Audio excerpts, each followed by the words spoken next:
सुखदेव जी वर्णन करते हुए कहते हैं, प्रिय परीक्षित, भगवान को आज अपना वचन स्मरण हुआ और अब भगवान अपने मन को रास में प्रविष्ट करते हैं। भगवान पिता रात्रि शरदोत्फुल्लमल्लिका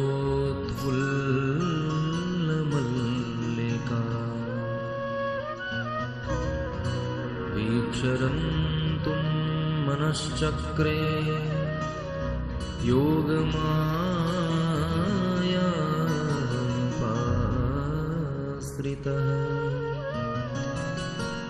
वीक्षरन्तुं मनश्चक्रे योगमायामुपाश्रितः।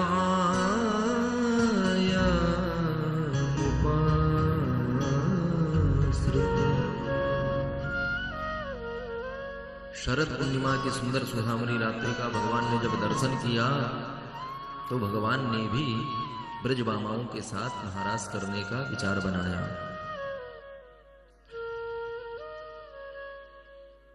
सुखदेव जी कहते हैं, भगवान अपि मानो भगवान भी। ब्रजबामाओं ने 1 वर्ष पर्यंत इस अवसर का प्रतीक्षा की और आज भगवान ने वह दिव्य बांसुरी बजाई। भगवान ने जब देखा कि शरद का दिव्य पर्व आ गया है और कमल पुष्प चारों तरफ खिल रहे हैं, चंद्रमा की चांदनी छिटक रही है, तो वीक्षरन्तुं मनश्चक्रे योगमायामुपाश्रितः।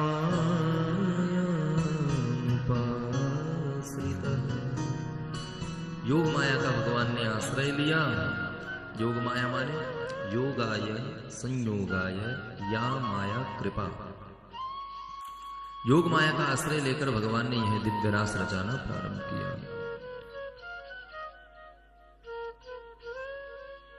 आज भगवान ने दूसरी बार वह दिव्य वंशी बजाई तो केवल वह वंशी ब्रजबामाओं को सुनाई दी। पहले जो वंशी बजाई वह सर्वभूत मनोहरम, और दूसरी बार भगवान ने जो वंशी बजाई तो केवल वाम दृशाम मनोहरम, ब्रज गोपियों को ही वह वंशी सुनाई दी। तो जैसे ही ब्रज गोपियों के कान में वह दिव्य वंशी का स्वर पड़ा, समस्त देहभान छोड़ करके ब्रज गोपियां भगवान की ओर दौड़ पड़ी। बाज रही मुरली मोहन की, बाज रही मुरली मोहन की, बाज रही मुरली मोहन की, बाज रही मुरली मोहन की, बाज रही मुरली मोहन की, बाज रही मुरली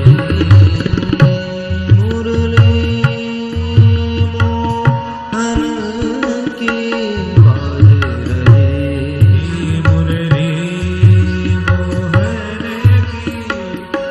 बाज रही मुरली मोहन की, बाज रही बाज रही बाज रही मुरली मोहन की।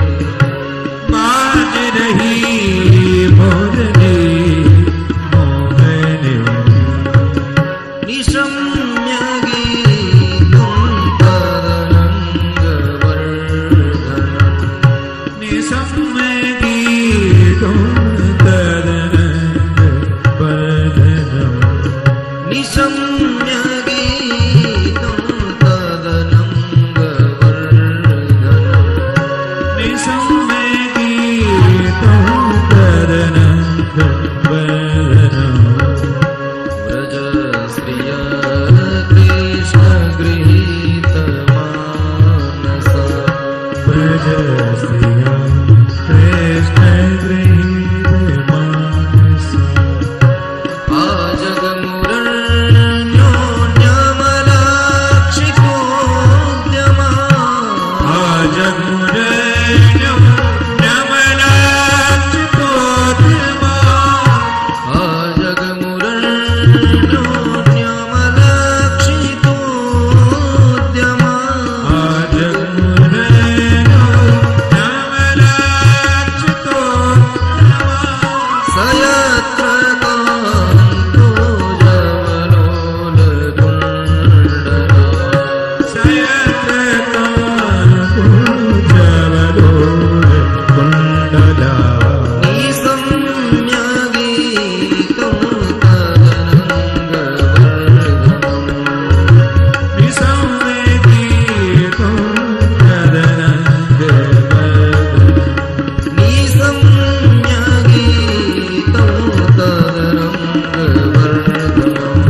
जैसे ही गोपियों ने वह दिव्य वेणु का स्वर श्रवण किया तो सारा देहभान छूट गया। जो गोपी जिस कार्य में प्रवृत्त थी सभी कार्यों को छोड़ दिया और भगवान की बंसी से खिंची चली आई। स्वामी श्री करपात्री जी महाराज कहते हैं, गोपा जीवा तेषां बधूटयः बुद्धयः तासां आवरणानि अज्ञानानि।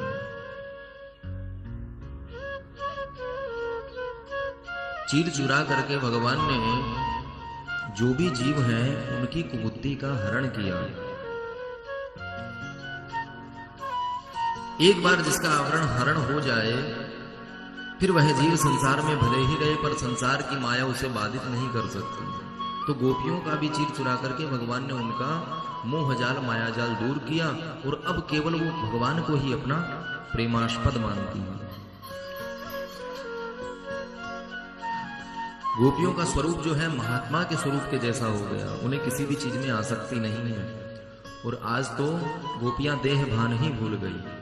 रास में प्रवेश करने के लिए 7 सीढ़ियां चढ़ करके जाना पड़ता है। 7 सोपान जब कोई पार कर लेता है तब उसे रास में प्रवेश प्राप्त होता है। स्वामी श्री हरिदास जी कहते हैं, प्रथम सुने भागवत भक्त मुख भगवद वाणी, द्वितीय राधे भक्ति व्यास नव भाते बखानी, तृतीय करे गुरु समुझ दक्ष सर्वज्ञ रसीलो,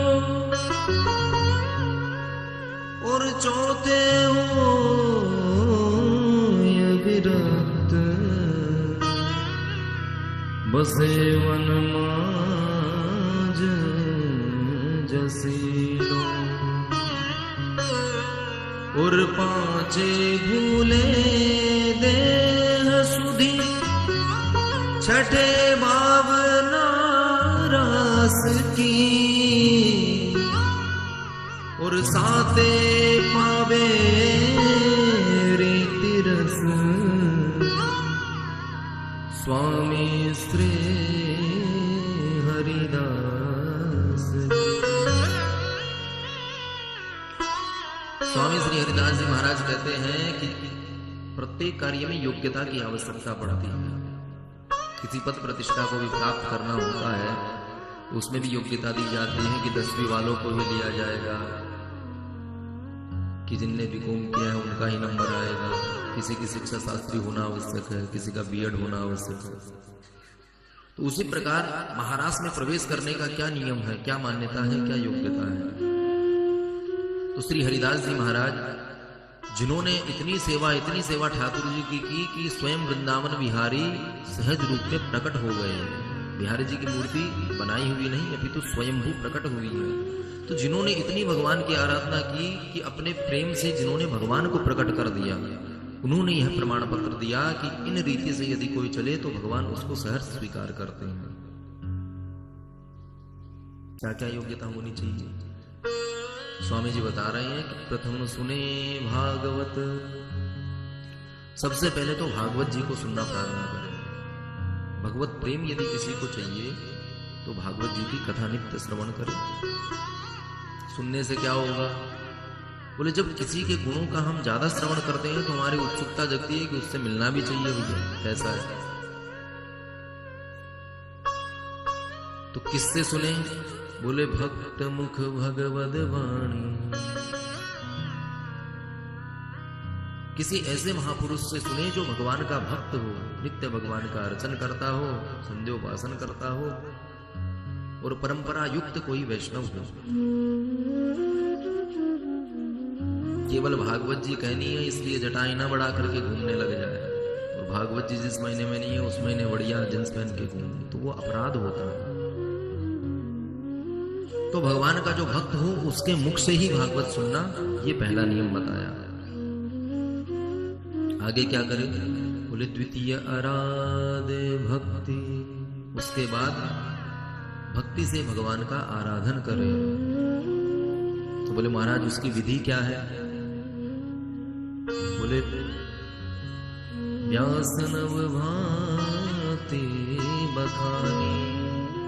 वेद व्यास जी महाराज ने जो 9 प्रकार भक्तियों के रूप बताए हैं उस हिसाब से भगवान का पूजन करें, जिसका श्रवण आप हम सबने प्रहलाद जी के चरित्र में किया है। श्रवणम कीर्तनम विष्णु स्मरणम पाद सेवनम।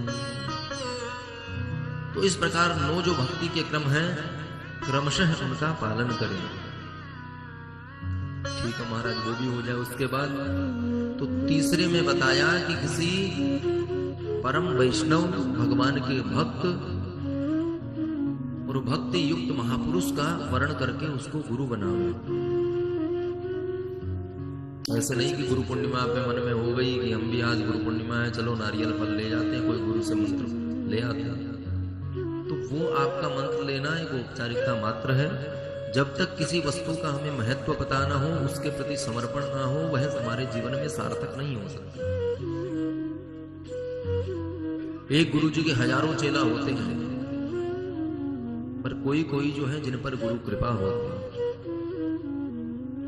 तो वो कब होती है? जब समर्पण हो, और समर्पण भी निष्कपट भाव से। तो तृतीय करे गुरु समुझ दक्ष सर्वज्ञ रसीलो। रसमय वाणी जिनकी हो, वेद वेदांत का ज्ञान जिनको हो, भागवत जी के प्रति समर्पित जो हो, ऐसे गुरु का वर्ण करें, उनको गुरु बनाओ। और चौथे हो ये विरक्त वसे वन राज जसीनो। ये 3 सीढ़ी यदि पार कर ली तो चौथी सीढ़ी में वन में जाकर के भगवान का भजन करें। बोले महाराज अब वन में कहां से जाएं, घर परिवार छूटता नहीं। तो बोले ज्यादा भी यदि न जा सको तो इतना संकल्प तो कम से कम होना चाहिए कि हमको वर्ष में एक बार 7 दिन जो है वृंदावन वास करना है। उससे क्या फायदा होगा? बोले जहां 358 दिन आपका व्यापार बढ़िया चला, घर परिवार बढ़िया चला, तो 7 दिन अपने कल्याण का भी मार्ग खोजता रहे व्यक्ति। किसी भी वस्तु को निरंतर कार्यरत रहने के लिए क्षमता की आवश्यकता पड़ती है। हमें भी चलते फिरते रहने के लिए भोजन की आवश्यकता पड़ती है। दिन में 2 बार तो हो, कई बार तो 4-4 बार हो जाता है। तो कहने का अर्थ ये है कि जिस प्रकार हमें भी पोषण की आवश्यकता पड़ती है, उसी प्रकार हमारी बुद्धि, आत्मा, इंद्रियां, ज्ञानेंद्रियां जो है उनको भगवत भक्ति की आवश्यकता होती है। जब भगवत भक्ति हम उन्हें प्रदान करेंगे तब हमारा जीवन की गाड़ी जो है वह सही सही चलेगी।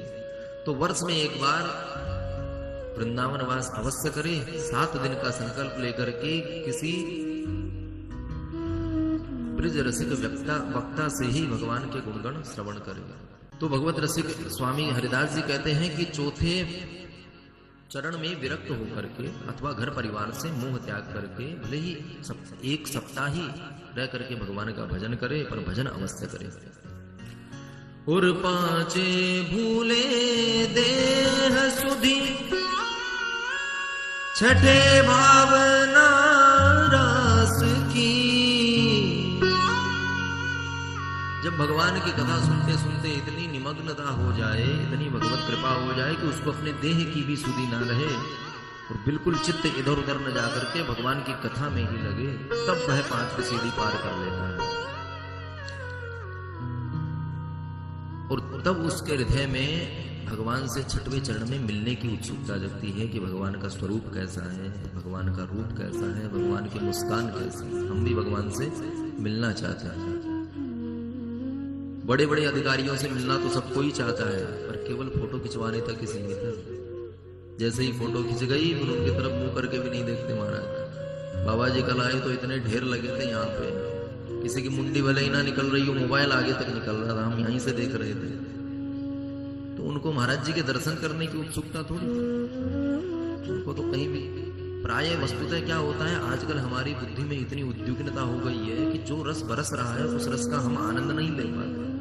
भाव यह है कि 6वें चरण में जब भगवान के दर्शन की लालसा जब हृदय में होने लगे तो फिर देह का भान भूल करके भगवान की इच्छा लेकर के तब 7वें चरण में उसे उस रस की प्राप्ति होती है।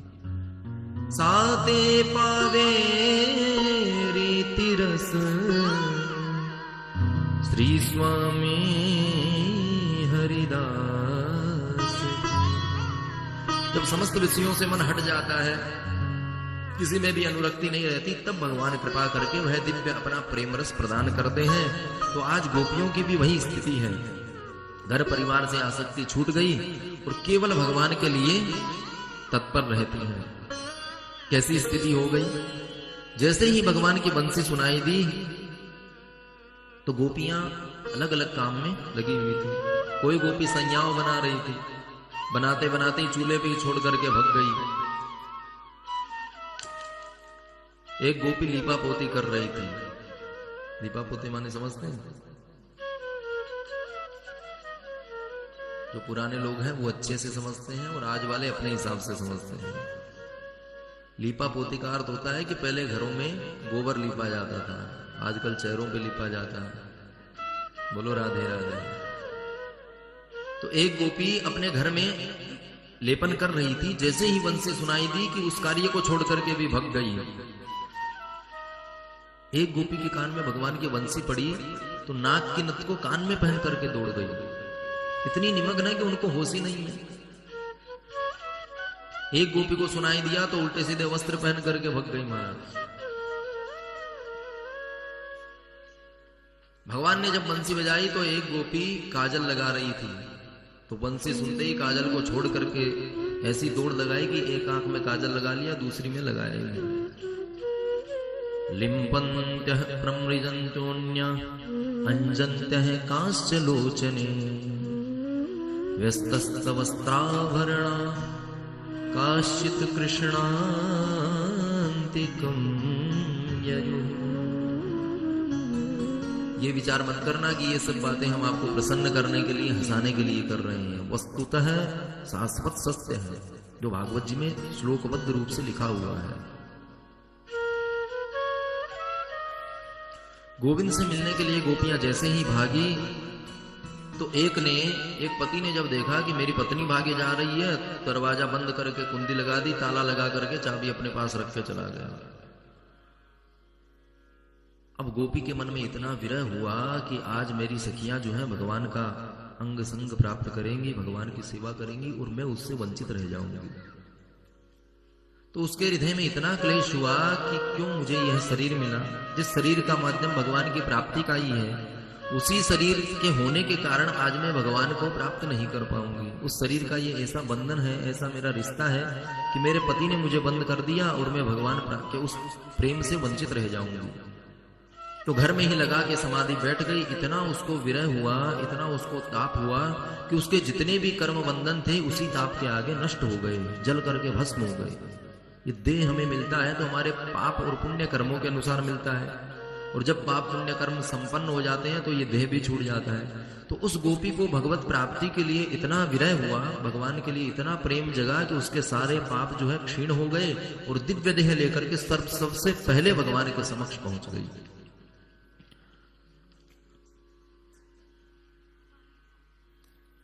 जहुर गुणमयम देहम सद्य प्रक्षीण बंदना। परीक्षित जी बोले महाराज, गोपियां तो साधारण स्त्रियां थी, उनको भगवान के उस परम तत्व का पता थोड़ी था कि भगवान कन्हैया जो है जगदीश्वर है, लीला करने आए हैं। वो तो नंद का लाला समझती थी। और कोई स्त्री यदि पर पुरुष के लिए प्रेमासक्त हो तो ये नीतिगत तो नहीं हो सकता महाराज। तो परीक्षित जी ने जब ऐसा प्रश्न किया तो सुखदेव जी महाराज को अत्यधिक क्रोध आ गया।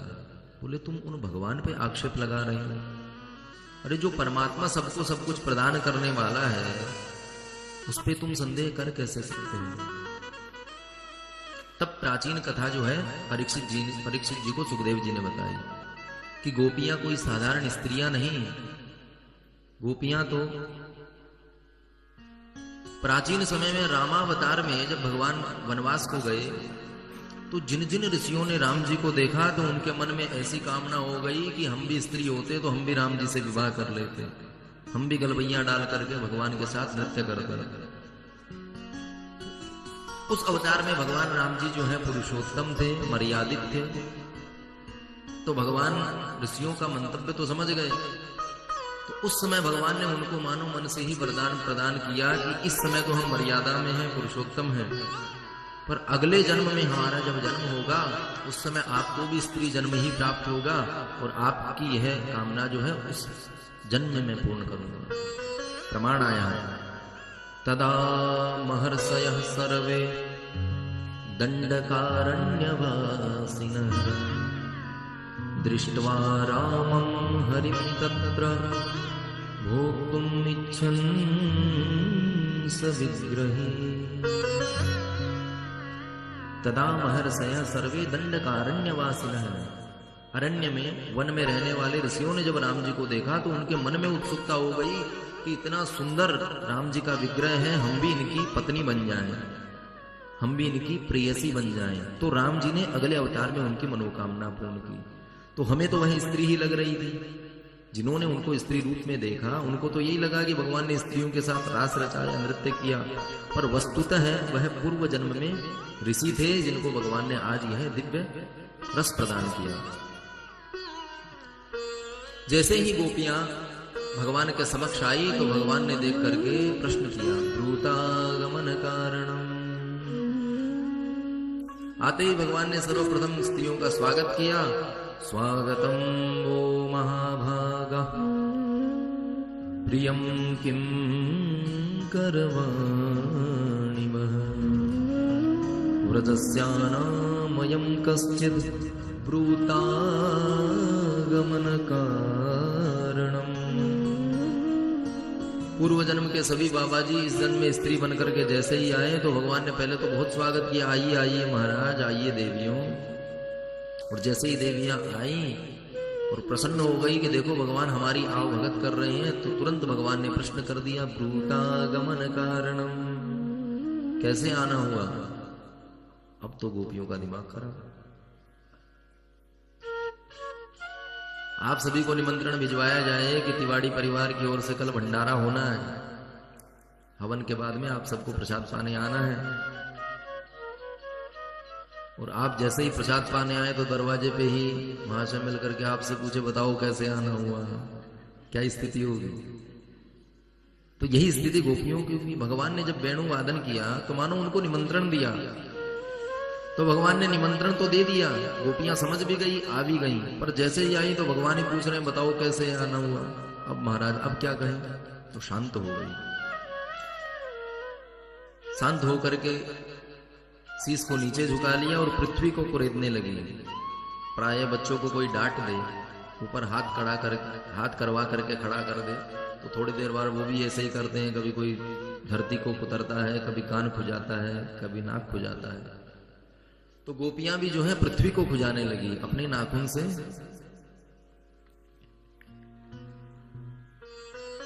भगवान तो सब जानते ही थे। भगवान ने कहा, बताओ कैसे आना हुआ।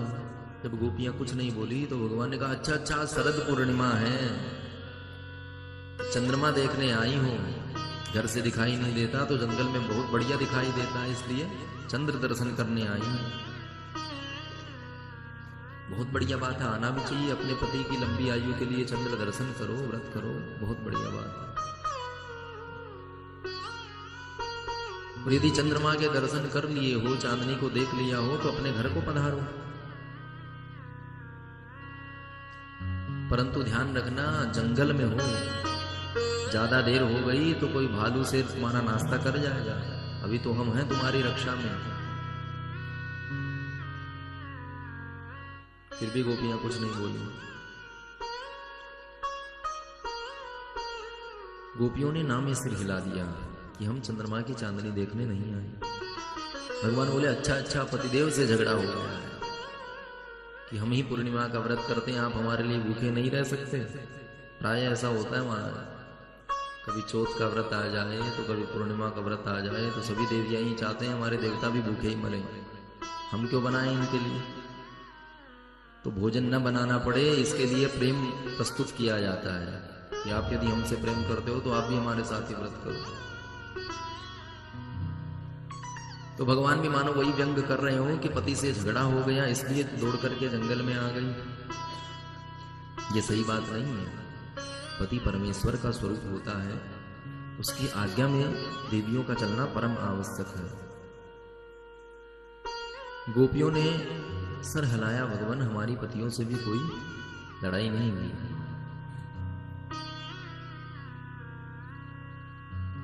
भगवान बोले कि जब चांदनी देखने तुम आई नहीं हो, पति से झगड़ा हुआ नहीं है, तो क्या हमें देखने आई हो?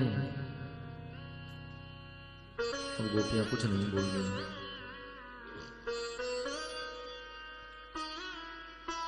भगवान बोले यदि परपुरुष की ओर ऐसे दृष्टि डालोगी तो बदनाम हो जाओगी। समाज न जाने कैसी कैसी बातें बनाएगा। यदि हमारा स्वरूप अच्छा लगता है, हम में प्रेम की आसक्ति है, तो घर में ही बैठा करके हमारा पूजन करो।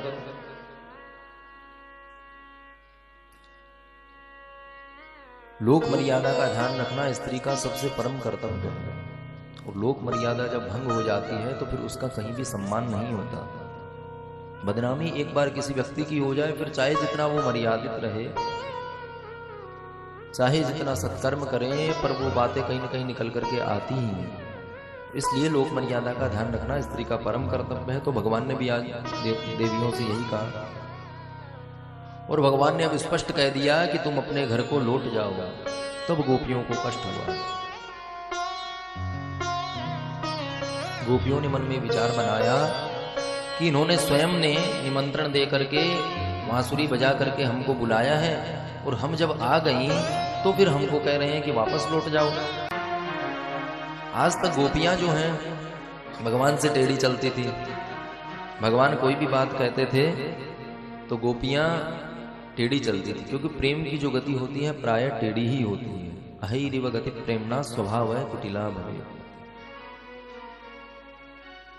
प्रेमी और प्रेमिका में जो बातें होती हैं वो प्राय अटपटी ही होती हैं। प्रश्न कैसा भी पूछो जवाब उल्टा ही मिलेगा। आपको खुद को ही समझना पड़ेगा कि हाँ नहीं ऐसा नहीं, ऐसा होना है।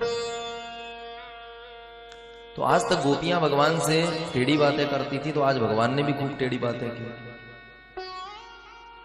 एक बार एक गोपी थी, उसको सखियां कहती थी कि आज हमने कन्हैया को देखा, तो हमको देख करके कन्हैया बहुत मुस्कुरा रहे थे। उस गोपी के मन में हुआ कि इनसे सुंदर तो हम भी हैं, बढ़िया बढ़िया श्रृंगार करती हैं, आज तक भगवान ने हमको कभी छेड़ा ना देखा, ऐसा कैसे हो सकता है? कहीं ऐसा तो नहीं कि गोपियां झूठ बोलती हूं? प्राय व्यक्ति जो है कहता कुछ और है, उसका अर्थ अलग होता है। गोपियां कहती है अरे वो नंद का लाला हमको इतना परेशान करता है। कहती तो ये है कि परेशान करता है, पर अपने सौभाग्य की सराहना करती है कि हमको परेशान करता है, हम इतने काबिल हैं, इतने गुण हम में हैं कि हमको ही छेड़ता है। तो उस गोपी को भी स्पृहा होने लगी कि हमको आज तक कन्हैया ने नहीं छेड़ा, ऐसे कैसे हो सकता है? क्या हम सुंदर नहीं हैं?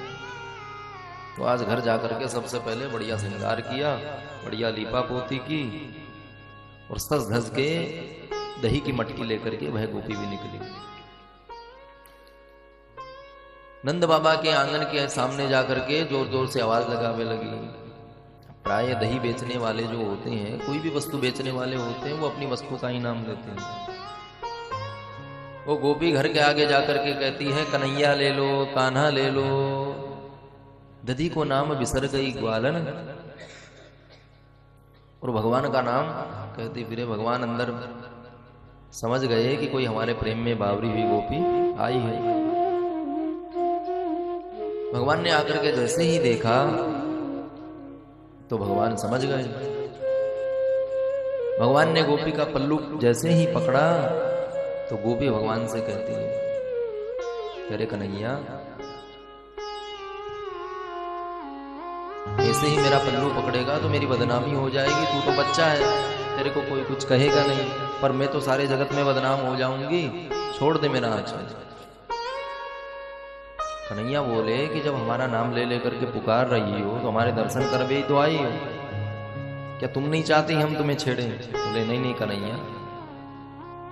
गोपी कह रही है मुंचांचनम चंचल पस्लोकम चांचलम चंचल पस्लोकम मुञ्चाचरम् चञ्चलपस्लोकम् मुञ्चाचरम् चञ्चलपस्लोकम्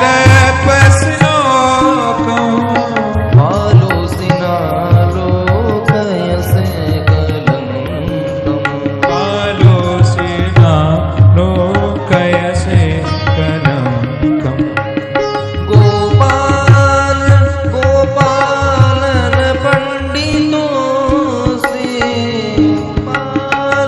गोपाल गोपालन पंडितोऽसि गोपाल गोपालन पंडितोऽसि गोपाल गोपालन पंडितोऽसि भावं न जानासि विलासिनी नाम भावं न जानासि विलासिनीना भावं न जानासि विलासिनी नाम भावं न जानासि विलासिनी देखी छवि आज श्याम सुंदर की देखी छविया श्याम सुंदर की देखी छवि आज श्याम सुंदर की देखी छविया श्याम सुंदर की हो गई पूर्ण आस मन की हो गई पूर्ण आस मन की हो गई पूर्ण आस मन की हो गई पूर्ण आस मन की मोर मुकुट पीतांबरधारी मोर मुकुट पीतांबर धारी मोर मुकुट पीतांबरधारी मोर मुकुट पीतांबर धारी भावं न जानासि विलासिनी नाम भावं न जानासि विलासिनी गोपी कह रही है कन्हैया से गोपी कह रही है कन्हैया तुमने ये जो मेरा आंचल पकड़ा है ना इसको छोड़ दे मुंचांचनम पश्चिम अस्त लोकम इस संसार को तो देख ऐसे ही मेरा दुपट्टा पकड़ के खड़ा रहेगा तो मैं तो बदनाम हो जाऊंगी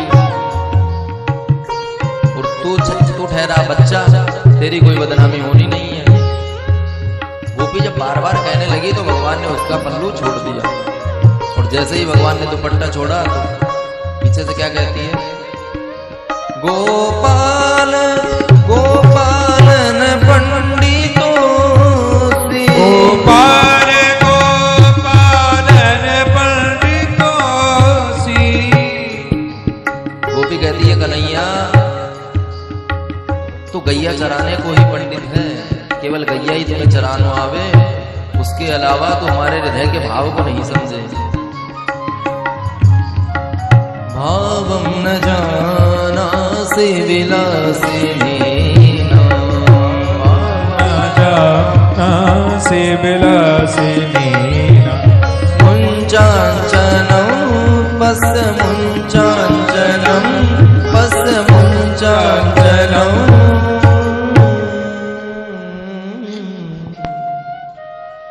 तो आज गोपी ने जब बार बार कन्हैया से कहा मेरा पल्लू पकड़ लो कन्हैया ने पकड़ लिया जैसे ही कन्हैया ने छोड़ा तो गोपी कहती है तू तो नीरो ग्वारिया है तू हमारे मन के भाव को समझ ही नहीं पा रहा और तुझे केवल गैया ही चराना आता है तो जैसे इस प्रकार भगवान को हमेशा गोपियों ने सताया है भगवान को उल्लू बनाया है तो आज भगवान उनकी परीक्षा ले रहे हैं कि तुम्हें यदि टेढ़ी बात करनी आती है तो हम भी 3 जगह से टेढ़े हैं तुमसे ज्यादा हम टेढ़ी बात कर सकते हैं तो भगवान ने गोपियों को पहले तो बुलाया और बुला करके फिर पूछते हैं कि किस कारण से आई तो भगवान ने जब 11 श्लोकों में गोपियों से प्रश्न किए 10 श्लोकों में भगवान ने प्रश्न किए तो 11 श्लोकों के माध्यम से गोपियों ने भगवान को उत्तर दिया गोपियों ने मन ही मन विचार किया कि ये हमसे इतनी बार पूछे जा रहे हैं, अब हम चुप रहेंगे तो ठीक नहीं रहेगा, अब तो इनको उत्तर देना ही पड़ेगा। तो भगवान से प्रणय याचना करते हुए गोपियों ने अपने भाव प्रस्तुत किए। गोपियां भगवान से प्रणय की याचना कर रही हैं और दिव्य श्लोकों में गोपियों ने भगवान का आराधन किया। मैवं विभोहति भवा गदितुं नृशंसं संत्यज सर्वविषयास्तव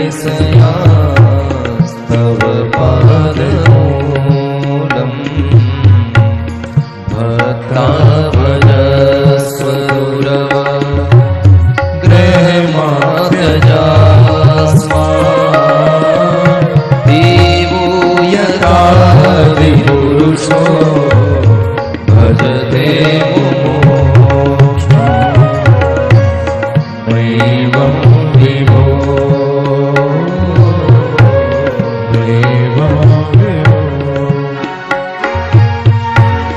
चित्तं सुखेन भवता परितं गृहेषु यन्निर्विशत्युत्करा वपि गृह्यते आदौ पदं न चलत तव पादमूला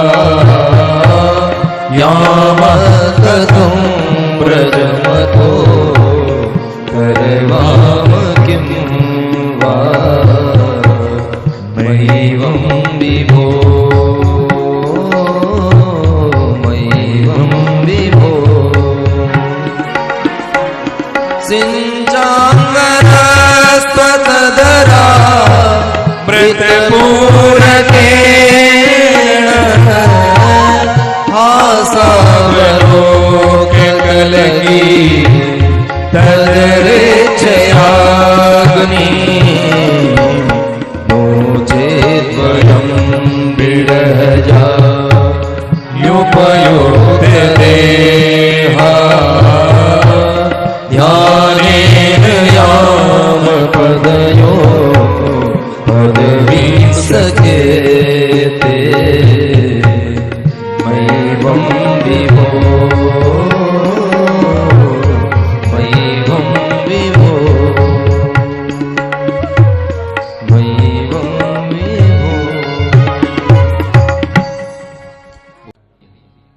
भगवती श्रुति कहती है, प्रभु अहम अन्नम भवान भोक्ता, हम आपका अन्न हैं, आप हमारे भोक्ता हैं, आप हमें स्वीकार करें। भगवान बोले यदि किसी को भूख ही ना हो तो वो कैसे भोग लगाए, भूख भी तो हो। गोपियां कहती है यदि भूख ना हो तो कोई थाली सजवा करके थोड़ी मंगाता है, आपने बंसी बजा करके हमें निमंत्रण दिया है तभी तो हम आए हैं। तो भोजन जब आ जाए और फिर कह दो कि हमें भूख नहीं, तो ये तो दुराग्रह है, भोजन का अपमान है। और जब से हम आए हैं हम यही देख रही हैं कि आप बार बार हमसे ही प्रश्न किए जा रहे हैं, तो आपको ये अधिकार किसने दिया हमसे प्रश्न करने का? जब आपसे हमारा कोई प्रेम नहीं है तो हमको पूछने वाले आप कौन होते हो कि यहाँ पे क्यों आए? अरे जिस पे हमारा अधिकार होता है उसी से तो पूछते हैं। बच्चा यदि उद्दंडता करता है, भले ही करता रहे, हमारा नहीं है तो हमें क्या फर्क पड़ता है? और वही यदि अपना बच्चा उद्दंडता करता हो तो दो कान के नीचे लगा करके कमरे में बंद कर देते हैं, क्योंकि उस पर हमारा अधिकार है। तो गोपियां कहती हैं कि आप हमें जिस तरह से प्रश्न कर रहे हो वो अधिकार आपको किसने दिया? और बार बार आप कह रहे हो कि घर को लौट जाओ, चली जाओ, तो हम घर जाके करेंगे क्या? हमारा चित्त तो आपने चोरी कर लिया है। और जब मन किसी काम में नहीं हो तो कितना ही काम करते रहो, सही से नहीं होता। चित्तं सुखेन भवता परितं गृहेषु यन्निर्विशत्युतकरावपि गृह्यकृते। भगवान बोले यदि स्वयं न जा पाओ तो मैं रिक्शा तांगा कर देता हूँ, अपनी योग माया से घर छोड़ देता हूँ। गोपियां कहती हैं हमारा चित्त लौटा दो तभी तो जाएंगे। जब हमारा मन ही हमारे पास नहीं रहेगा तो घर जाकर के क्या करेंगे? क्योंकि अब हमारे पैर जो है वो काम नहीं कर रहे हैं। पादौ पदम न चलतस्तव पादमूला, हमारे ये जो चरण हैं ये घर की ओर बढ़ ही नहीं सकते, क्योंकि हमारा मन आपने चुरा लिया है। पुर्यामः कथं व्रजमतो करवाम किं वा, घर भी यदि हम चली जाएं तो घर जाकर के करेंगे क्या? तो भगवान बोले चाहती क्या हो? तो भगवान ने आज जब गोपियों ने स्पष्ट अपना मन भगवान के सम्मुख रखा, तब भगवान ने उनका मनोरथ पूर्ण किया। जब भी भगवान पूछते हैं तब अटपटी बातें करती हैं, जैसे गोपी का पल्लू पकड़ा तो गोपी कहने लगी छोड़ दे मेरा। तो आज गोपियों ने स्पष्ट भगवान के आगे प्रार्थना करके कहा, सिंचांगन स्वतधरा मृत पूरकेण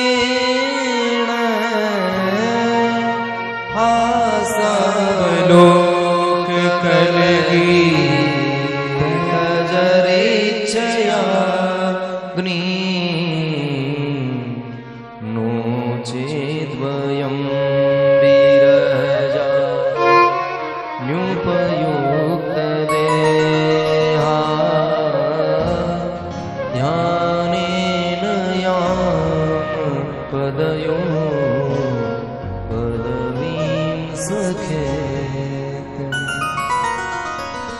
गोपियां कहती हैं, भगवान आप अपने उस दिव्य प्रेम को हमें प्रदान करो, अपने अधरामृत का पान करो। वस्तुतः जीवात्मा जो है अधर का अर्थ होठों से लगाते हैं कि होठों का रस गोपियों ने मांगा, क्योंकि हमारी बुद्धि जो है काम प्रधान है। काम जहां पे होता है वह उसमें हमारी अधिक आसक्ति होती है। कोई अच्छी चीज कहीं पे हमें दर्शन हो रही है तो हम ज्यादा देर उसको देख नहीं सकते, कोई बुरी चीज दिखे तो खूब टकटकी लगा करके उसका दर्शन करते हैं।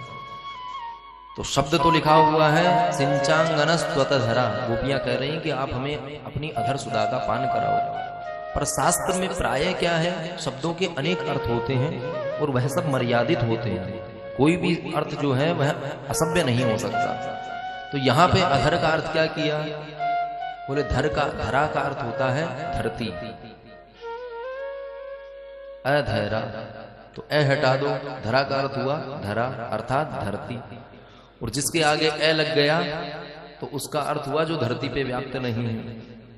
अधरा जो धरती पे ना मिलता हो। तो डोंगरे जी महाराज कहते हैं धरती इति धरा, और जो धरती पे प्राप्त नहीं हो वह रस केवल भगवान के पास होता है। तो इसलिए गोपियों ने वह दिव्य भगवान के वैकुंठ का रस, भगवान का संग कि आज गोपियों ने भगवान से याचना की। क्योंकि रसो वही सह रसम यैवायम लब्ध्वा नंदी भवति, वह परमात्मा रस स्वरूप है और उनका आराधन करके ही उन्हें प्राप्त किया जा सकता है। कोई सोचे कि मैं उनको वश में कर लूं तो ये संभव नहीं है। आगे वह भी वृत्तांत बताया। तो गोपियों ने आज भगवान से उस दिव्य रस की याचना की तो भगवान भी प्रसन्न हो गए और अंत में यह भी कह दिया कि आज आपने हमें वह दिव्य प्रेम प्रदान नहीं किया तो हम अपने इस देह को ही त्याग देंगे, जिस शरीर से भगवत प्राप्ति ना हो। क्योंकि भगवान ये जो देह हमें मिला है भगवत प्राप्ति के लिए मिला है, और अब भगवत प्राप्ति के अंतिम चरण में हम पहुंच गई। प्रथम सुने भागवत और देहावस्था का भी मान छोड़ दिया, और अब हम जब आपके रास में प्रवेश कर गई और अब आप यदि हमें मना करते हो तो हम इस देह को ही त्याग देंगे। तो भगवान ने अच्छी तरह परीक्षण करके देख लिया कि गोपियों में किसी भी प्रकार का कोई भी क्लेश नहीं रहा और संपूर्ण रूप से मेरे प्रति समर्पित हैं। तो फिर भगवान ने आज उनका अनुमोदन किया। बाहु प्रसार परिरंभ कराल कोरो नीविस्तनालभन नर्मन खाग्रपातै श्वेल्या विलोकहसितैव्रजसुन्दरीणा मुत्तं भयं रतिपतिं रमया चकार।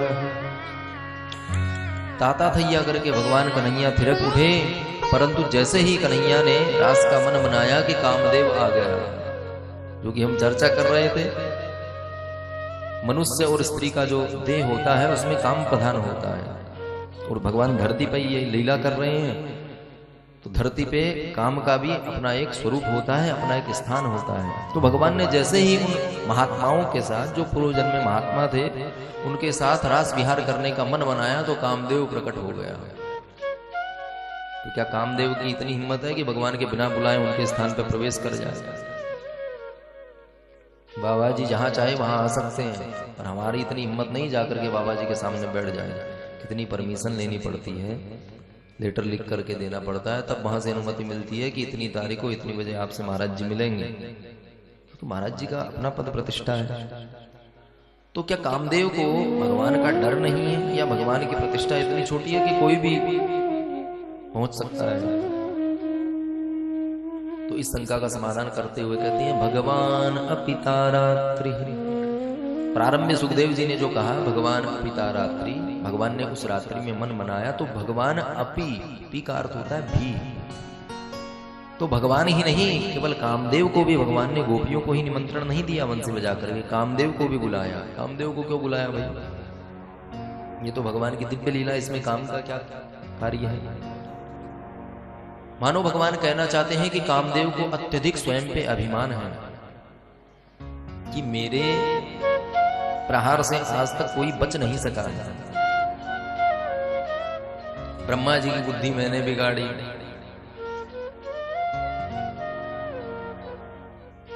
कईयों के जितने भी बड़े महात्मा हुए उनमें काम का संचरण होता है, तो उनका पदच्युत हो जाता है, अपने पद से गिर जाता है।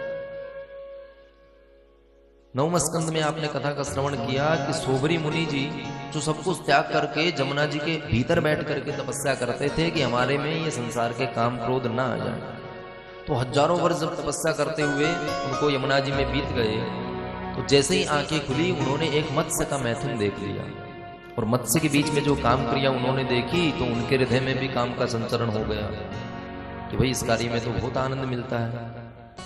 तो अपनी जितनी भी तपस्या की थी उनको छोड़ दिया, आकर के सीधे राजा के द्वार पहुंच गए। बोले महाराज हमको भी विवाह करना है। राजा ने देखा बड़ी बड़ी जटाएं हैं, इतने दिनों से नहाए नहीं, ना दाढ़ी बनवाई ना कटिंग बनवाई, ऐसे ही आ गए विवाह करने। हम क्यों अपने राज्य की किसी कन्या का भाग्य खराब करें? अब यदि सीधे मुंह मना कर देते तो बाबा जी श्राप भी दे देंगे। तपस्या करके आए हैं भाई, हजारों वर्ष तक जमुना जी में रहे। तो नीति का प्रयोग करके हाथ जोड़ करके बोले महाराज हमने अपनी 50 बेटियों को यही कह रखा है कि वो जिसको पसंद कर लेगी उसी से उसका ब्याह कर देंगे। अब आप अंतःपुर में चले जाइए, आपको जो पसंद कर लेगी उसी से हम आपका विवाह कर देंगे। राजा ने सोचा बेटियां पसंद करेगी नहीं और बाबा जी का विवाह होगा नहीं, हमारी आपत टल जाएगी। बाबा जी भी त्रिकालज्ञ थे, सब समझ गए। अरे जो सामने बैठा करके पर्चे बना करके सब लिख देते हैं तपस्या के बल पर, तो क्या वो ये नहीं समझ जाएंगे कि आप कहां से बोल रहे हैं? तो बाबा जी समझ गए कि राजा जी हमको घुमा रहे हैं। तो राजा को छोड़ करके जैसे ही अंतःपुर में महाराज ने प्रवेश किया, तो अपनी तपस्या के बल पर ऐसा दिव्य देह बनाया कि मानो भगवान ही आए हैं। इतने चमचमाते हुए जैसे ही अंदर पहुंचे तो 50 बहनें लड़ने लगी कि मैं शादी करूंगी, मैं शादी करूंगी। दूसरी कहती है शर्म नहीं आती जीजाजी को पति बनाने के सपने देखती हो? बोलो राधे राधे। और अंत में यह परिणाम हुआ कि 50 कन्याओं ने ही उनके गले में माला डाल दी, और 50 कन्या लेकर के जैसे ही सोबरी जी बाहर आए, राजा के होश उड़ गए कि हम जिनको ये सोच रहे थे कि एक से ही विवाह हो, इन्होंने तो 50 को ही वर्ण कर लिया। तो तपस्या के बल पर जिन्होंने आजीवन तपस्या की, दुनियादारी से दूर रहे, किंतु एक क्षण मत्स्य का मैथुन देख करके इतनी अनुरक्ति हो गई कि सारी तपस्या से हमारे अकाउंट में पैसा होता है, कार्ड में होता है, जो चाहे सो खरीद लो। पर फिर टेक्स्ट मैसेज भी आ जाता है, मैसेज अलर्ट में कि अब खाता खाली होने वाला है। तो सोबरी जी ने तपस्या के बल पर रूप बनाया, विवाह कर लिया, खूब शुभ हो गए। पर फिर जैसे ही मैसेज आया अलर्ट का कि महाराज इतने वर्षों तपस्या की और सबसे यही कहते डोलते थे कि हम काम क्रोध के चक्कर में नहीं आएंगे, आज 50,000 संतान आपके हो गई। तब सोबरी जी की बुद्धि ठिकाने आई कि हमने तो आजीवन तपस्या की, फिर भी काम ने हम पर प्रहार कर दिया। तो ऐसे ऐसे महात्मा जिन्होंने कभी कुछ तपस्या के अलावा किया ही नहीं, वो भी कामासक्त हो जाते हैं मात्र एक क्षण में। तो काम को इतना स्वयं पे अभिमान था कि मैं जिसे चाहूं उसे प्रभावित कर सकता हूं। तो भगवान ने जैसे ही बुलाया तो कामदेव भी दौड़े चले आए कि हम भी अपने दो हाथ भगवान से करेंगे। तो काम को अभिमान हो गया। ब्रह्मादिजय संरूढ़ तपंदर जयति श्रीपति गोपी रास मंडल मंडन। कि ब्रह्मादिक देवताओं को भी मैंने काम से बाधित किया है, तो आज कन्हैया क्या चीज है, ये तो नंद का लाला है। तो जैसे ही कामदेव पधारे तो भगवान ने उससे शर्त लगाई। क्या शर्त लगाई? बोले आज मैं इन अनंत सुंदरियों के बीच में विहार करूंगा, और आज पूर्णिमा का दिन है। पूर्णिमा में काम की शक्ति जो है अत्यधिक होती है, और तुम भी अपने पूरे आवेश के साथ आए हो। यदि तुमने मेरे मन में किंचित भी प्रभावित कर दिया, कामासक्त कर दिया, तो मैं बनूंगा तुम्हारा पुत्र, तुम बनोगे मेरे पिता। और यदि मैं जीत गया तो तुम बनोगे बेटा, हम बनेंगे तुम्हारे बाप। ये शर्त दोनों में लगी कि जो हारेगा वो पुत्र बनेगा, जो जीत गया वो पिता बनेगा। तो आज कामदेव भी आ गया। कामदेव ने एक एक करके अपने 5 बाण चला दिए। कामदेव के 5 बाण होते हैं वशीकरण। पहले वह अपने वश में करता है जीव को। वशीकरण जैसे ही चलाया, भगवान को उसका असर हुआ नहीं, तो फिर उच्चाटन चला दिया महाराज। उच्चाटन होने लगता है, हमारी बुद्धि उद्युक्न से भर जाती है, क्या हो रहा है, मन हमारे बस में नहीं रहता, जैसे चाहे उल्टे सीधे काम करने लगते हैं। तो उच्चाटन रूपी दूसरा बाण चलाया, तो वो भी भगवान को प्रभावित नहीं कर सका। और तीसरा चलाया सम्मोहन। कई कई बाबा जी दिखाते हैं ना, सम्मोहित कर लेते हैं सामने बैठे वाले को, अपने हिसाब से ही नचाते हैं। तो तीसरा बाण भी जब कन्हैया पे प्रभावित नहीं कर सका, तो चौथा चलाया स्तंभन। और जब देखा कि स्तंभन भी काम नहीं कर रहा, तो उद्दीपन रूपी 5वां बाण भी मार दिया। और ये कोई धनुष पे बाण नहीं चलाते, ये तो पुष्प धनवा है। तो 5 अपने शस्त्र जो थे उनका प्रयोग कामदेव ने कर लिया। और जब देखा कि भगवान के हृदय में किंचित भी काम जो है प्रभावित नहीं कर रहा है, तो अपनी हार मान के हाथ जोड़ के भगवान के चरणों में गिर गया। भगवान ने भी उठा करके उल्टा लटका दिया। उत ऊर्ध्वम स्तंभयन।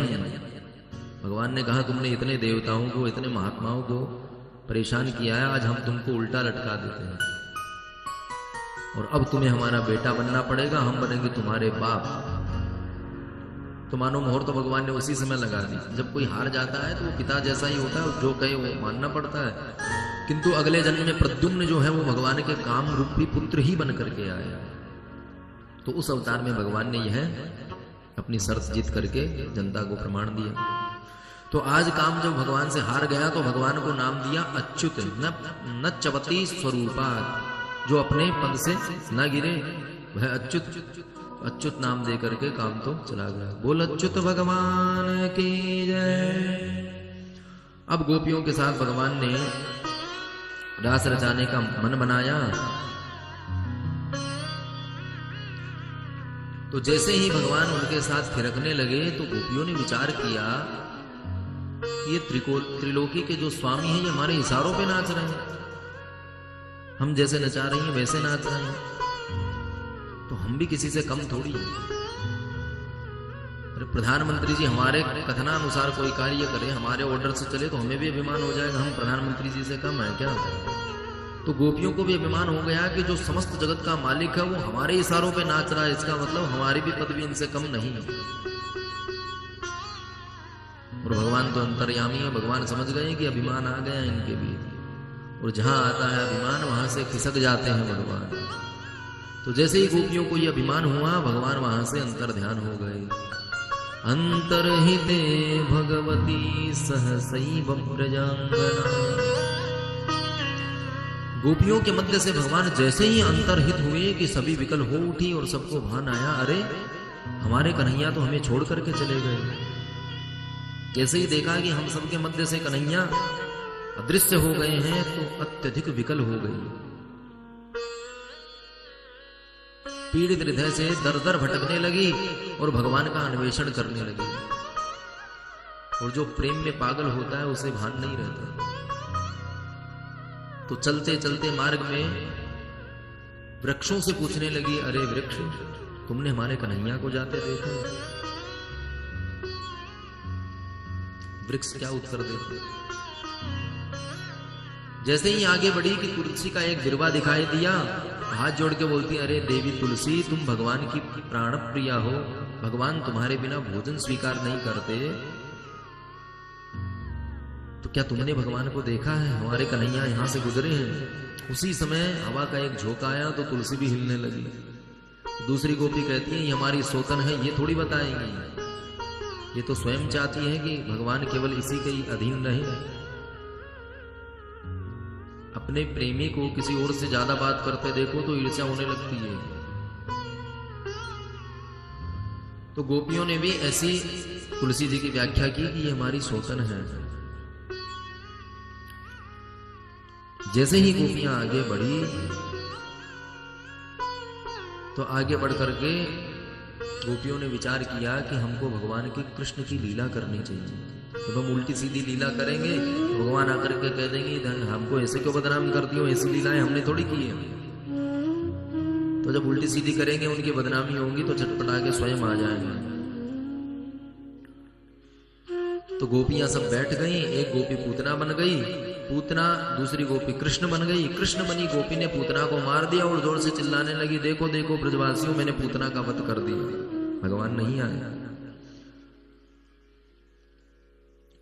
जब गोपियों ने देखा कि अभी भी भगवान नहीं आए तो एक गोपी ने लीला करते हुए एक पत्थर के टुकड़े को उठा लिया और कहती है, देखो देखो गोपियों, मैंने गिरिराज गोवर्धन धारण कर लिया।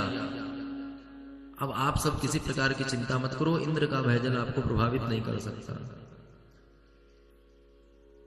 मां भैष्टवात वर्षाभ्याम तत्राणः वीतम मया, बारिश आपको पीड़ा नहीं दे सकती, मैंने गिरिराज गोवर्धन उठाया, मैं ही कृष्ण हूं। फिर देखा तो फिर भी भगवान नहीं आए। ऐसी लीलाएं करते करते उनकी भगवान में इतनी गति हो गई कि कृष्णो हम पश्यत गतिम, देखो देखो मेरी चाल भी कृष्ण के जैसी है, मेरा स्वरूप भी कृष्ण के जैसा ही है। जैसे जैसे आगे बढ़ी तो उन्होंने देखा कि यहाँ पे दो चलन चिन्ह हैं, एक भगवान के और एक किसी अन्य के हैं। दूसरा कौन है भाई? तो जो गोपियां भगवान के साथ नृत्य कर रही थी उनमें सबको आ गया अभिमान, एक गोपी को हुआ मान।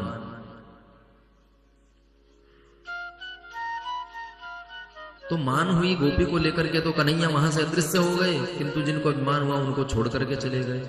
तो मार्ग में जाते हुए अभिमान वाली गोपियों ने जब देखा कि भगवान के चरण चिन्ह हैं और इनके साथ में एक किसी के अन्य के भी चिन्ह हैं, तो अब उनको ईर्ष्या होने लगी।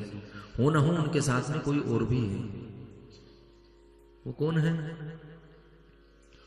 अन्वेषण करते करते भगवान के अन्वेषण में आगे बढ़ी तो एक जगह भगवान के जो चिन्ह हैं वो ज्यादा गड़े हुए थे। तो दूसरी गोपी कहती है, देखो देखो, यहाँ पे कन्हैया ने उस गोपी को अपने कंधे पे बैठाया होगा, यहाँ पे चिन्ह गड़े हुए हैं। ऐसे अन्वेषण करते करते गोपियां भगवान का अन्वेषण कर रही हैं और उधर कन्हैया श्री जी को लेकर के वन में विहार कर रहे हैं। स्पष्ट तो भागवत जी में नहीं लिखा कि राधा जी ही भगवान के संग में थी, क्योंकि श्री सुखदेव जी हैं वो भगवती के इतने रसिक हैं कि राधा जी का एक बार नाम लेते ही 6 महीने समाधि में चले जाते हैं। जैसे कल आपने श्रवण किया कि गर्गाचार्य जी ने भगवान कृष्ण का दर्शन किया तो दर्शन करते ही कितने समय तक उनकी समाधि लग गई।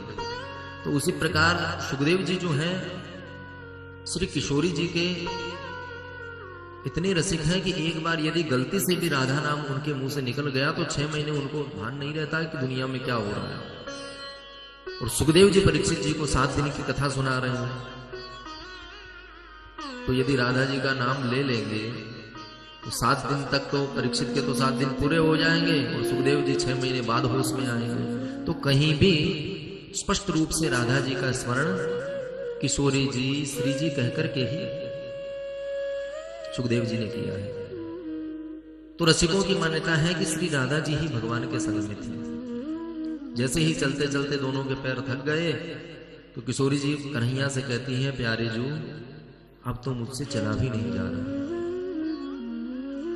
न पारये हम चलितुं नयमां यत्र ते मनः। किशोरी जी कहते हैं, कन्हैया अब मैं ज्यादा दूर नहीं चल सकती, मेरे पैर थक गए हैं। भगवान ने कहा, किशोरी जी आपके पैर थक गए हैं, चलो मैं चरण दबा देता हूं। तो भगवान किशोरी जी के चरण दबाने लगे और रसिकों ने जो दिव्य झांकी भगवान की देखी है कि भगवान स्वयं किशोरी जी के चरण दबा रहे हैं और उन चरणों की स्तुति करते हुए रसिक जन गाते हैं, राधिका के चरण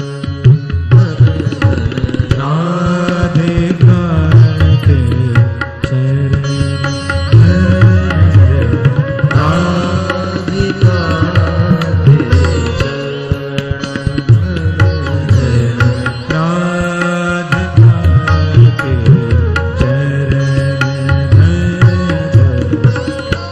सुभग सीतल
चरण। तो अन्य गोपियों ने जब देखा कि भगवान कन्हैया राधिका जी के चरण दबा रहे हैं, तो जैसे ही गोपियों ने कुंज में प्रवेश किया, कन्हैया समझ गए कोई न कोई आ रहा है। शब्द हुआ तो कन्हैया जी राधिका जी से कहते हैं कि यदि आपके पैरों से चला नहीं जा रहा है तो आप हमारे कंधे पे बैठ जाओ, इस कंधे आ रही है ताप। और जैसे ही किशोरी जी कंधे पे बैठने लगी, उधर से गोपियों ने प्रवेश किया, भगवान वहीं अंतर ध्यान हो गए। और सावधूरन्वतप्यत,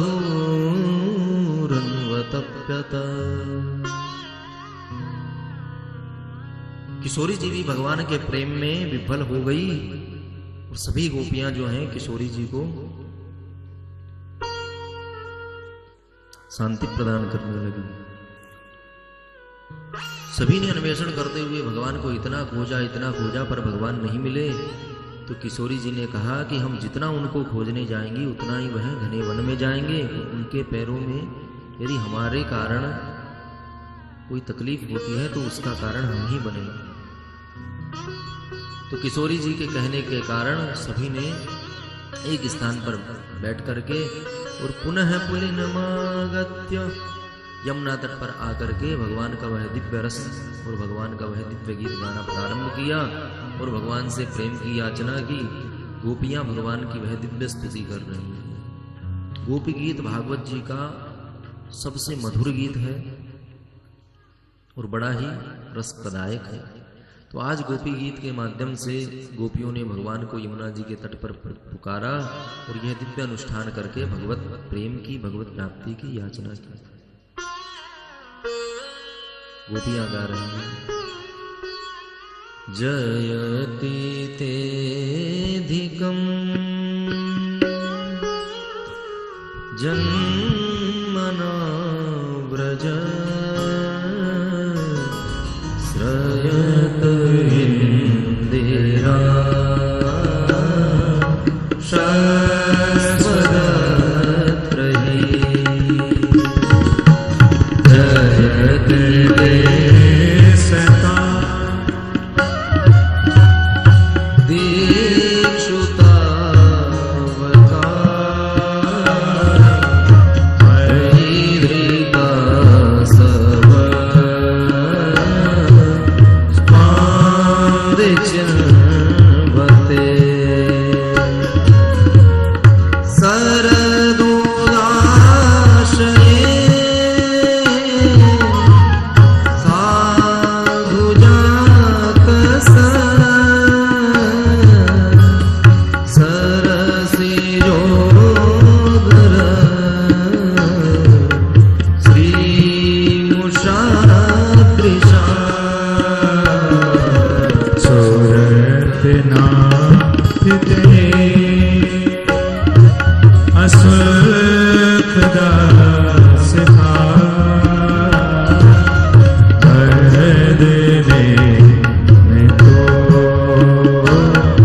जब से आपका जन्म हुआ है वृंदावन की इस ब्रजमंडल की महिमा बहुत बढ़ गई है।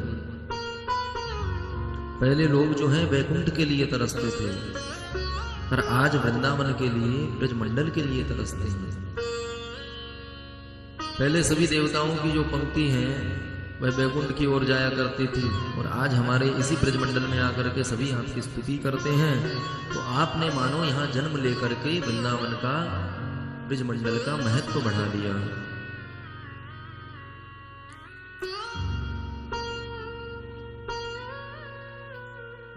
गोपियां कहती हैं, प्यारे, जहां कितने वर्षों तक तपस्या करने के बाद आपका दर्शन होता है, आपकी एक झलक दिखाई देती है, वहीं आप वृंदावन में किसी भी गोपी के घर के बाहर छाछ के कारण नाचते हुए दिख जाते हैं।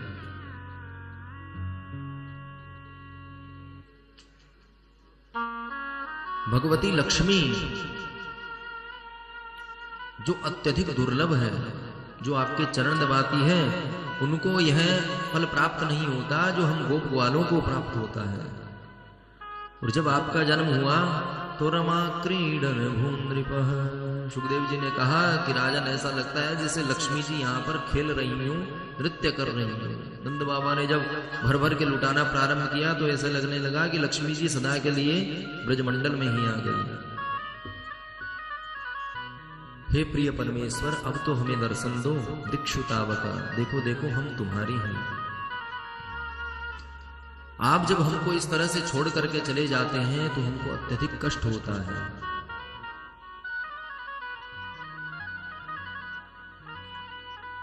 अरे अपने हाथों से भी कोई कितना भी विषैला वृक्ष लगाया हो जो किसी काम का नहीं हो, उसको काटता नहीं है।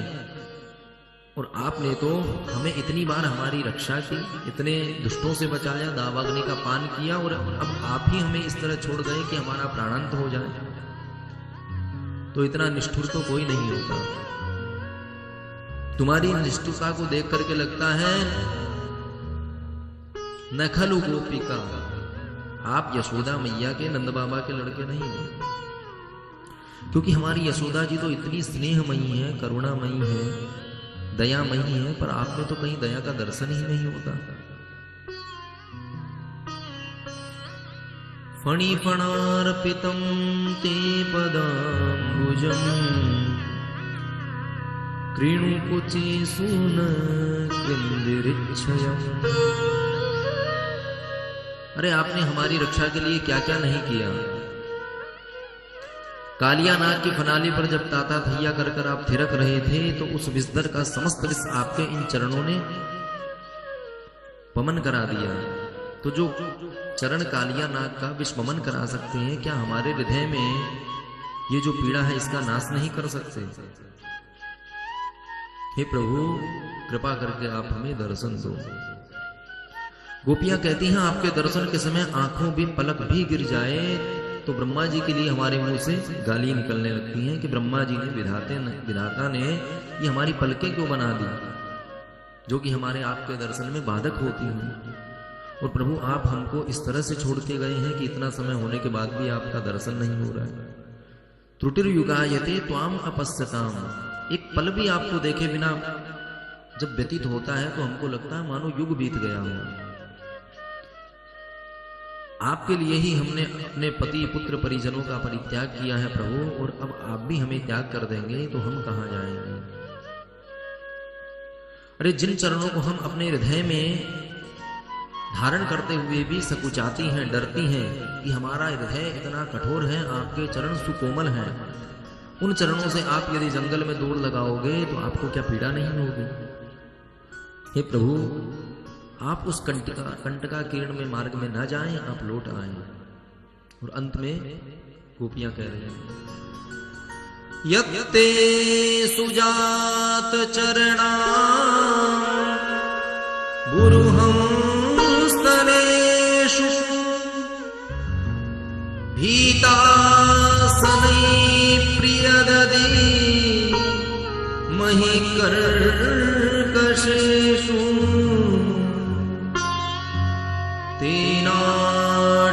तेनाटवीमटसि तत् व्यथतेन किं स्वित्। कूपादिभिर्भ्रमत धीर भवदायुषा।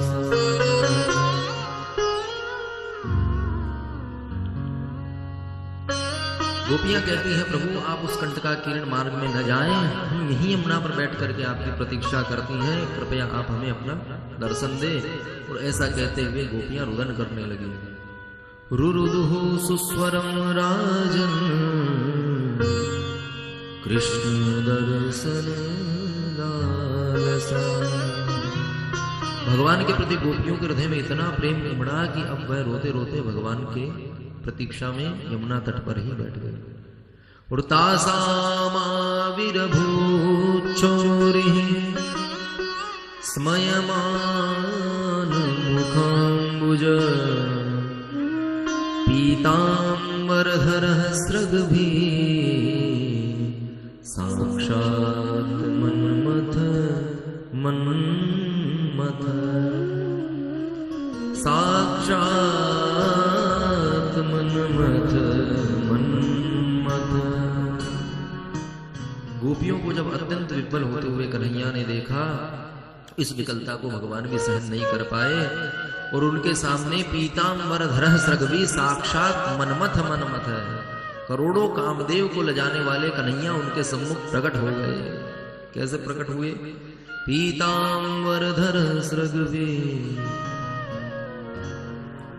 जब कोई व्यक्ति किसी का दोषी होता है तो अपनी पगड़ी उतार करके उसके सामने रख देता है कि भैया हमारी गलती हो गई, हमें माफ कर दो। तो भगवान पगड़ी तो पहने नहीं थे, तो भगवान ने अपना पीताम्बर ही उतार करके उनके सामने कर दिया कि मैं आपका दोषी हूं, आप हमें क्षमा करें।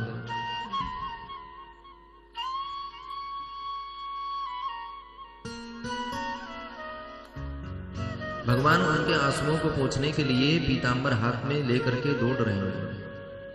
ओढ़कर नहीं आए, हाथ में लेकर के आए। भगवान की उस दिव्य चटा को देखकर सब गोपियों को लगा जैसे मृत शरीर में प्राण आ गए। भगवान का जब दर्शन किया तो सुखदेव जी कहते हैं तासामाविरभूचोरि। भगवान कहीं गए तो थे नहीं, क्योंकि भगवान तो सबके भीतर होते हैं।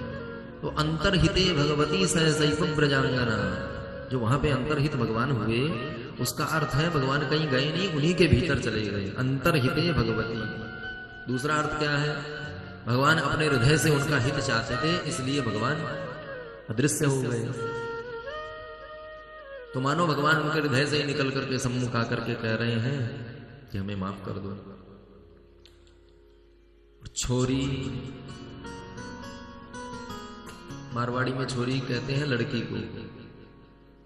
तो मानो भगवान भी छोरी बन करके उन्हीं छोरियों के बीच में लहंगा फरिया ओढ़ करके घुसे थे, जो उनसे निकल करके सामने आ गए। बोलो राधे राधे राधे। और एक होता है सौरी, आप गलत समझ रहे हैं। सौरी का अर्थ होता है वीर, जो वीरता का काम करते हैं उनको सौरी कहते हैं। कई जगह भागवत जी में भगवान के लिए सौरी आया है। तो मानो भगवान ने बहुत वीरता का काम किया है। तो ये कौन सा वीरता का काम हुआ भाई?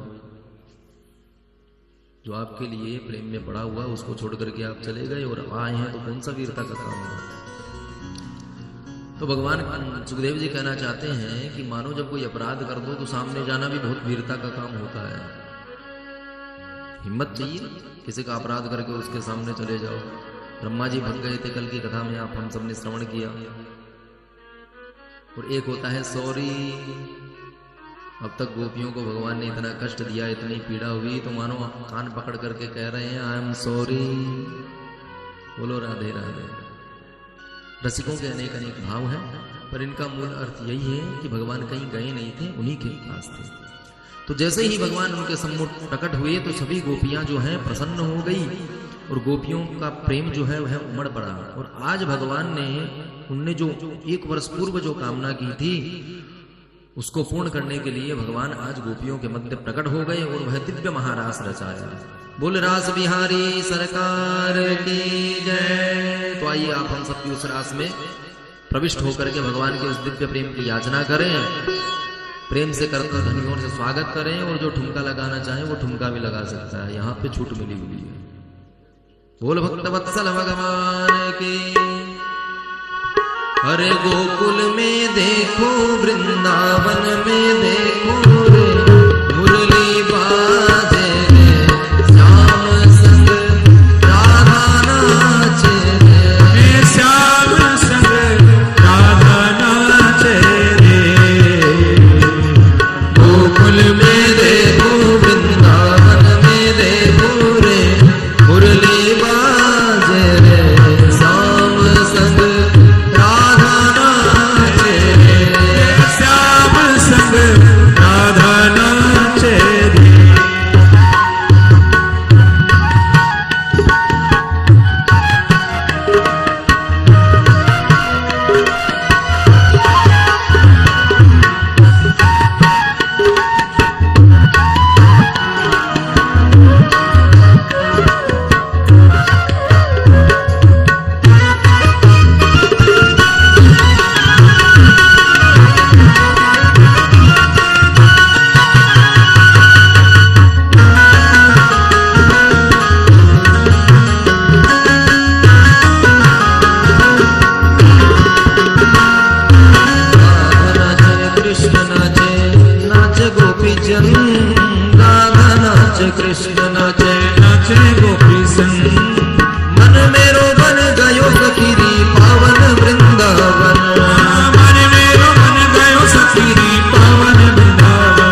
श्याम संग राधा नाचे रे, श्याम संग राधा नाचे रे।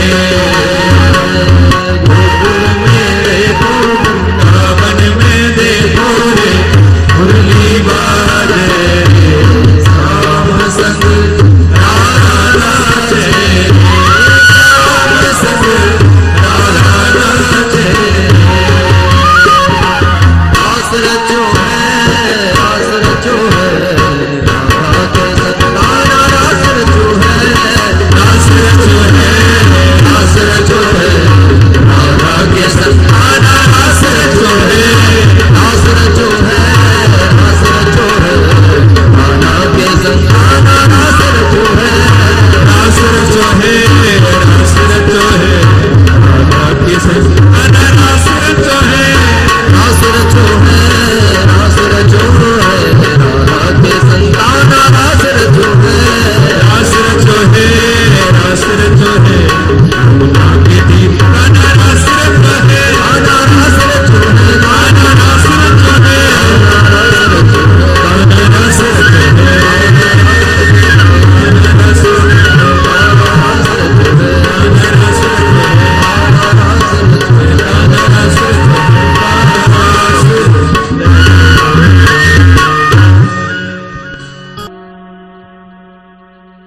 विक्रीडितं बृजवधू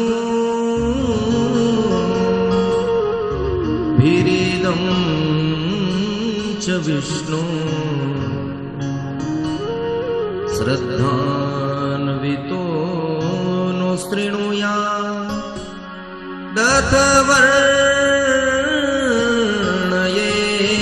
दत्तवर्णयेद्यः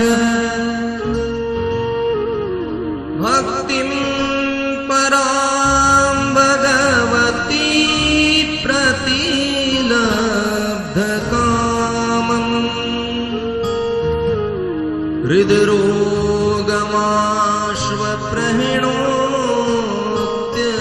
हृद्रोगमाश्वप्रहेणोत्यचिरेण धीरः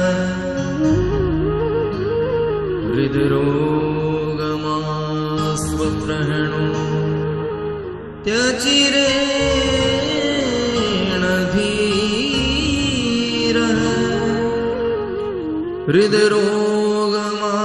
हृद्रोगमास्वप्रणो त्यचिरेण धीरः। सुखदेव जी कहते हैं, प्रिय परीक्षित, भगवान के इस महाराज की कथा को निष्काम निष्कपट और बिना किसी बुद्धि के जो श्रवण करता है, बिना किसी दोष के जो श्रवण करता है, उसके हृदय में भगवान विशुद्ध प्रेम का संचरण करते हैं। बोल भक्त वत्सल भगवान की